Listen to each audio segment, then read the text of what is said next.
Hi guys, we got a quick lecture today. We're still going to work with areas, but we're going to pull in our trig knowledge from last chapter when we're not able to find 30, 60, 90, or 45, 45, 90 special triangles. So let's go ahead and get started. We're going to use trig, and you can use trig to find the area of a regular polygon when you know the length of a side, a radius, or an apothem. So all I need is one of those pieces in order to use trig. So let's quickly write down our SOHCAHTOA as a reminder of what our trig ratios are.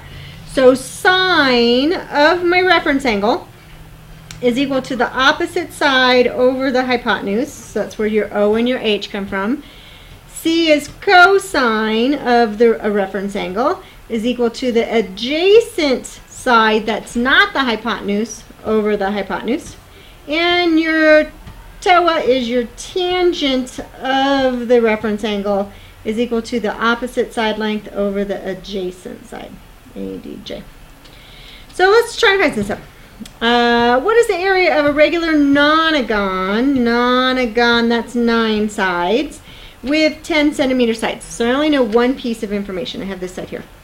So we still go through the same process as we did before. We find the center of the circle. Center perpendicular to one of the sides is the apothem. Center to a vertex is the radius. And I form a right triangle.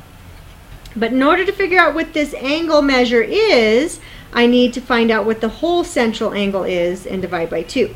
So if I take a look at 360 all the way around, divided by the number of sides, divided by 9, that's going to equal 45. Half of 45, that's not true. That's going to equal 40. Half of 40 is going to equal 20. So I know I'm going to rewrite this triangle down here so I have a bigger triangle to work with. I know that that is 20 degrees. That's not a 30, 60, 90 triangle, so that doesn't help me. So I need to go through and use my trig ratios in order to find the length of the apothem and the sides. So since the whole side is given to me as 10, I know this is 5, and I am looking for the apothem. So we know that my area is equal to 1/2 AP. 1/2 apothem I don't know yet, so I got to go find it. But using my trig ratios, this is my reference angle. I have the side that's opposite and the side that's adjacent. So this is an opposite and adjacent. That's an O and an A. That must be tangent. So I'm going to find my apothem using my reference angle and my trig ratios. So the tangent of 20 is equal to the opposite side, which is 5. Opposite side length, and the adjacent side, which is for now A. You are not to approximate anything until the very last end of the step. So that means I need to solve for A. Multiply both sides by A, then divide by tangent, so I know my A is equal to 5 over tan 20. Now I know my apothem, and I'm going to insert it into my formula. Tan 20. I also need the perimeter. The perimeter is all the way around, so in order to find the perimeter, I know the perimeter is equal to the number of sides times the length. Number of sides is 9 times each of them is 10, so that's 90. So then I put it into 90. Now is when I put it into my calculator, and I should be able to put it in my calculator just like I see it. 0.5 parentheses 5 divided by tan 20, close the parenthesis, times 90.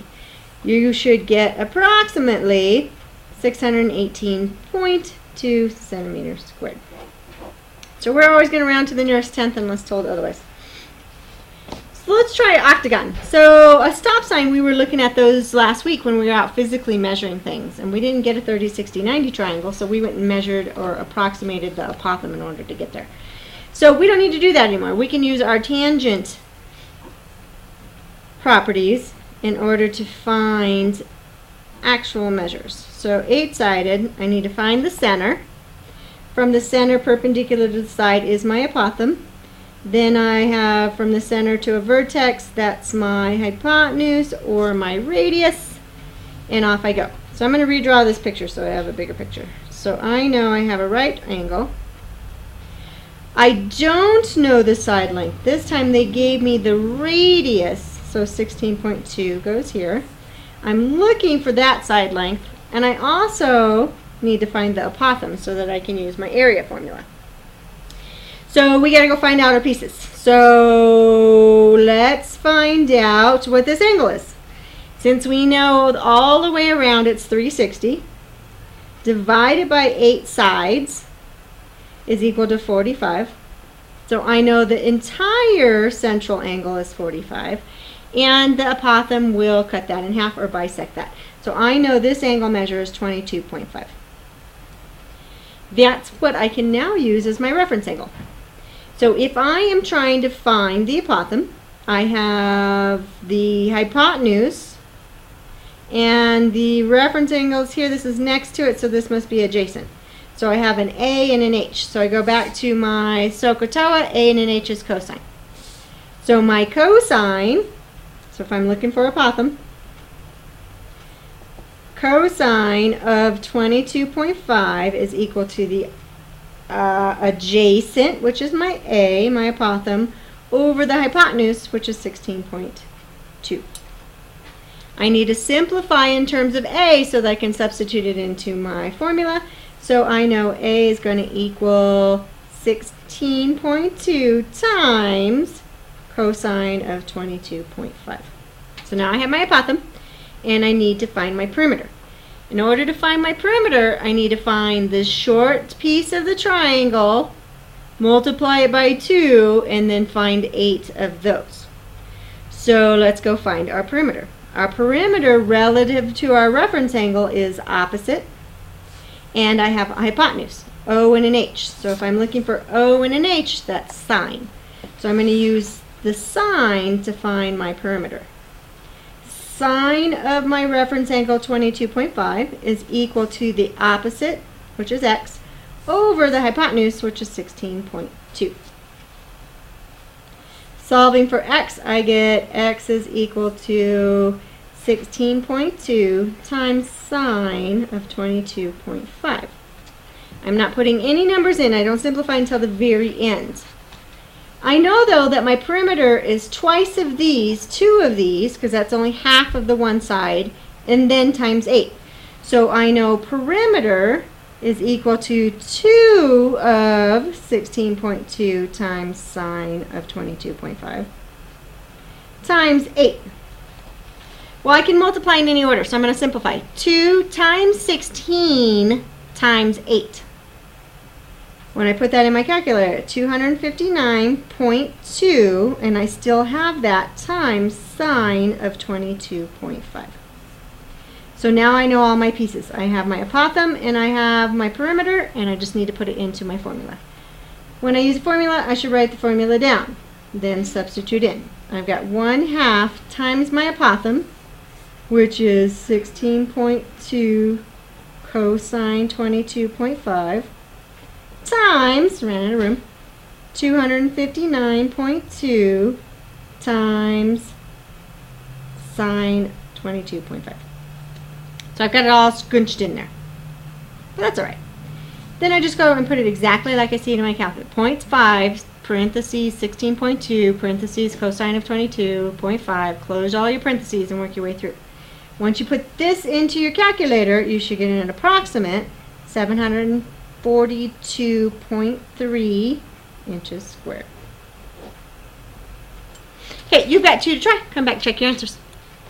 Okay, there are your answers. I should not just see an answer like we're showing here. I should see some work that justifies your answer. So make sure you're showing your work. Number 3, we'll go ahead and just do together. It says, suppose the radius of a regular polygon is doubled. So my radius is doubled. Your radius is, I don't know, let's just call it a square. That's a regular polygon. And it's doubled its length. So now I have 2 of whatever that radius value is.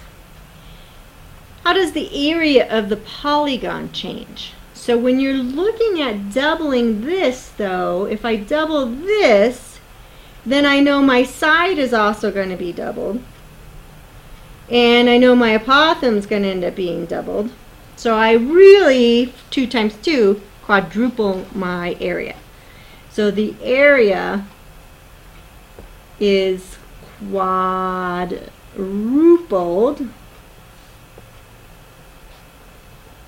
Both the apothem and side length are doubled if the radius is doubled. So 2 times 2 is equal to 4, which 4 means quadruple. We'll keep working on those processes. All right, our last bit of information deals with triangles. When we don't have a special right triangle, we can kick into our trig stuff. So you can use trig to find the area of a triangle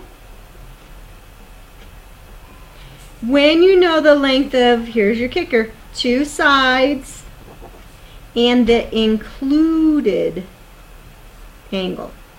Remember, included means between. So you need the angle that's between 2 pieces of information. And we're going to go back to using SOHCAHTOA for this.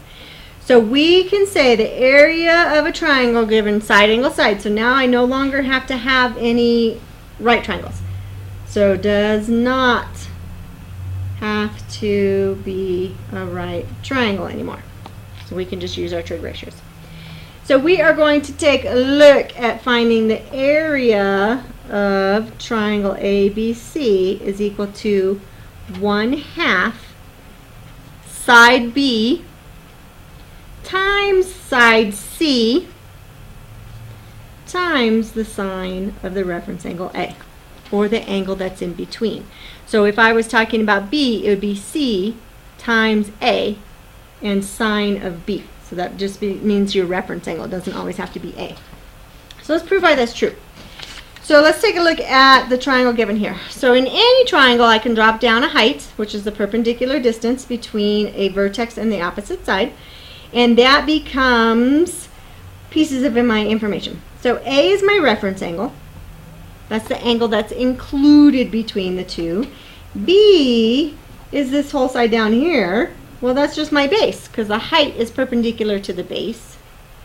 C is the hypotenuse of the little triangle that's formed.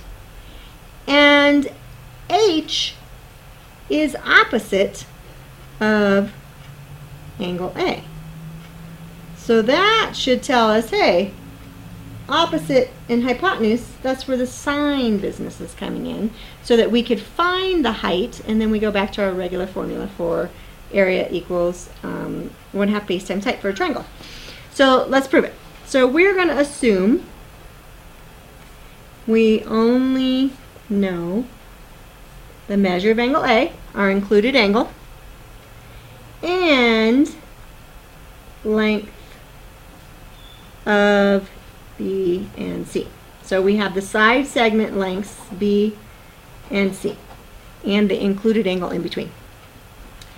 To use the area of a triangle, which is area equals 1/2 base times height, you need the height. Okay, we already know that. We can find the height by using the sine ratio. We find the sine of A is equal to H, because it's opposite over hypotenuse, so the height over side C. Solving for height, which is what we're looking for, I can rewrite height is equal to, I would multiply both sides by C to get height by itself, C times sine of A. Now that I know what the height is, I can substitute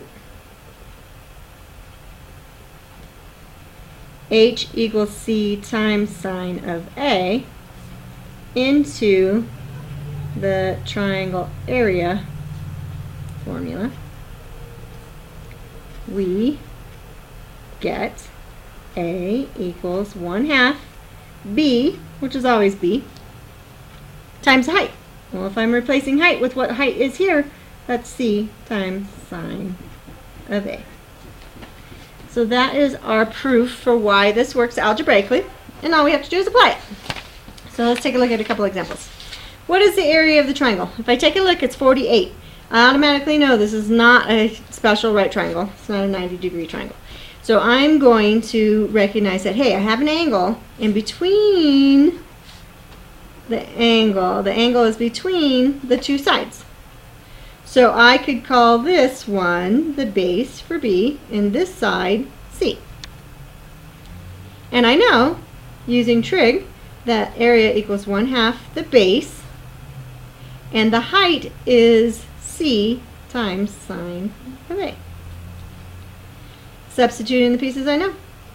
1/2 B is 21 times C, which is 12, times sine of the reference angle, which is 48. This should be my minimum amount of work. I should see the steps, and then my calculator will tell me it's approximately 93.6 centimeters squared. Okay, let's try one more. It doesn't matter the orientation. These happen to all be orientated the same way. It's when you're looking for an angle between two sides that becomes your sine of A. So I know that this is a side and this is a side. I'm going to call that B, and I'll call this one C. And this is my reference angle. Area is equal to 1/2 base times the height, and the height comes from sine of A. Equals 1/2 base, 16, times C, which is 10, times sine of 34. Put it in my calculator, and I get 44.7 inches squared. Alright, you've got one to try, and then we will practice these in class. This one, after you pause, you should find 22.4 inches squared. Make sure you show on work. Come to class with some questions. We'll see you tomorrow.